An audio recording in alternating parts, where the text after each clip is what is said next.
Et salut tout le monde, c'est Antoine de Ticos Minis et comme tous les week-ends, on va faire un petit résumé de ce qui s'est passé pendant la semaine à l'atelier. Donc c'est parti, on y va. Et oui, elle est de retour. Donc du coup, si on passe ici sur le bureau de peinture, la première chose qu'on a, étant donné que j'ai travaillé dessus hier soir, ce sont les dernier cavalier du royaume que je fais pour l'armée de Bretonnia. Donc ici on en a deux escouades de 10, normalement si j'en ai pas perdu pendant la peinture. Et comme à chaque fois pour ces petits Bretoniens, ils sont tous différents les uns des autres, ce qui prend énormément de temps pour choisir les schémas de couleurs et pour les peindre un par un sans pouvoir le faire à la chaîne. Donc on le voit ici par exemple, j'ai ce petit porteur de bannière qui est noir et un gris légèrement bleuté. Là, ici j'en ai un normal avec une lance qui est un mélange de bleu, de jaune et de rouge. Beaucoup plus simple ici, j'ai un simple blanc et rouge. Là, ici, dans les schémas un petit peu plus compliqués, on a du blanc, du bleu, du jaune, du rouge. Enfin voilà, ils sont tous différents les uns des autres. Donc voilà pour tout ce petit monde. Une fois qu'ils seront faits, il me restera les trébuchets que je t'ai déjà montré la semaine dernière. Et pour la fin, j'aurai ici un petit seigneur sur Griffon Royal. Ainsi que là, j'ai pas mal de chevaliers à pied. Donc j'aurai tout ça. Et puis après, j'ai quelques petits personnages à droite et gauche. Donc là, j'ai les paysans qui transportent une relique. J'ai des dames du lac. J'ai encore... Bon, attends, je te montre. J'ai encore un petit carton plein de bazar à finir. Mais au niveau cavalier, on sera bon. Ça en fera déjà une bonne cinquantaine dans l'armée. Donc ensuite, si on revient sur le travail à proprement parler, c'est-à-dire les commandes. Tu te rappelles peut-être des petits squelettes rouges ici que j'ai fait la semaine dernière. Donc ceux-là, étant donné qu'on les a déjà vus, je peux te les enlever. Je l'avais juste mis là pour qu'on voit un petit peu l'ensemble de l'armée telle qu'elle est. Donc hop, je te les vire et je te les remplace par cela parce que j'avais pas assez de place sur le bureau. Donc voilà cette semaine. Donc hop, je te les amène en gros plan ceux-là. Donc il y a les petits bleus là que j'avais commencé qui ont été terminés, bien évidemment, étant donné qu'il restait plus grand chose à faire dessus. Donc là j'ai ça. Là un deuxième. Donc voilà, j'ai ces petits bleus là qui ont été faits. Il y en a une dizaine. Bah, pas une dizaine, il y en a 10. À côté de ça, il y a ceux-là qui, à la base, j'avais dit qu'ils seraient jaune mousillon. C'était le plan, mais en cours de route, on a décidé de changer d'idée. Enfin, le propriétaire de l'armée, on en a discuté un petit peu, et on a décidé de partir sur quelque chose de différent, qui collait un petit peu avec mon idée de la rouille sur les armures, parce que c'est des squelettes qui sortent du sol dans un marécage, donc très humide. Donc on s'est dit pourquoi pas faire un truc où il y aurait encore des petites touffes d'herbe dessus de quand ils sont sortis de leur tombe. Et pour coller avec tout ça, on a changé le schéma de couleur pour partir sur un vert relativement similaire à celui des socles pour que tout se marie bien. Donc on a le schéma de couleur, au final il tourne autour du marron, du vert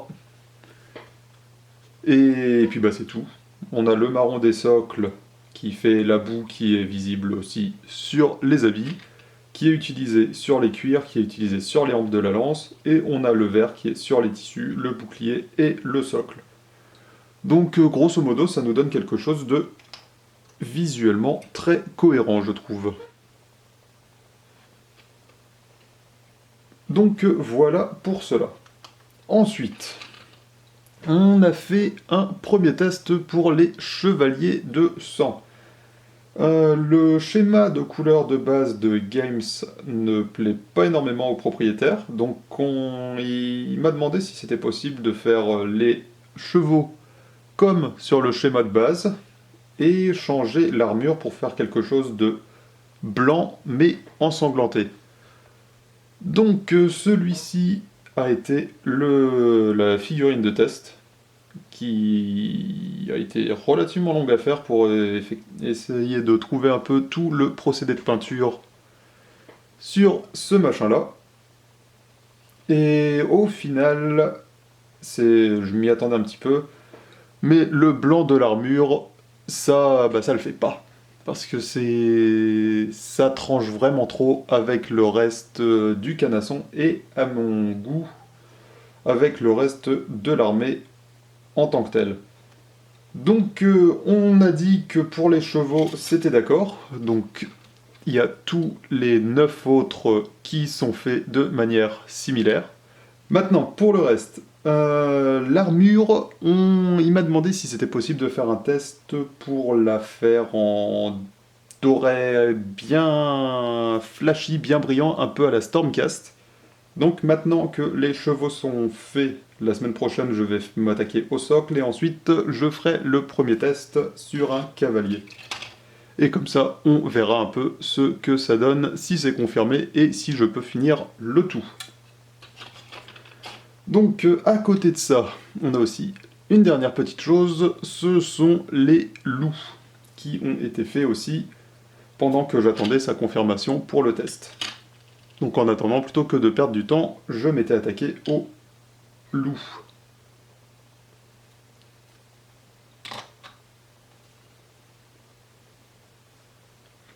Donc voilà pour ces petites bêtes. Ça par contre c'était super sympa à peindre parce que c'est facile, il n'y a pas d'emmerdement. Il n'y a pas besoin d'être précis dessus, tu mets des couleurs et t'es content. Voilà un peu l'armée de morts-vivants telle qu'elle est en ce moment, plus les 10 squelettes rouges qui sont sur le bureau d'à côté. Il me reste encore quelques petits trucs à faire, notamment un petit verre que j'ai oublié. Il y en a que 9 qui sont peints. Celui-là, c'était caché. Je l'ai retrouvé hier en peignant les petits bretoniens. Il était caché entre deux pots de peinture. Donc j'ai ça à refaire.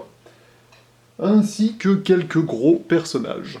Donc voilà pour ça. Et voilà pour toute la peinture de la semaine. Niveau impression, c'est simple. J'ai absolument rien fait depuis la semaine dernière. Donc voilà, c'est tout. On peut se retrouver pour la fin.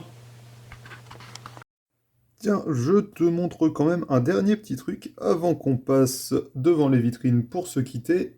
Parce que c'est la semaine dernière, j'ai fini notre petit monsieur Perturabo ici.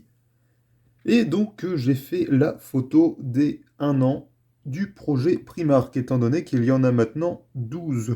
Donc je les ai mis tous ensemble pour une petite photo. Et donc voilà ce que ça donne quand ils sont tous ensemble.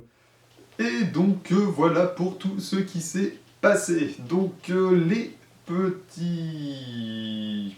Quoi, tu veux me bouffer le lot là? Les petits Bretoniens ont pas mal avancé sur les chevaliers du royaume, et bientôt ils vont se retrouver là avec leurs potes. Et puis à côté de ça, il y a l'armée de morts-vivants qui est bien en chemin.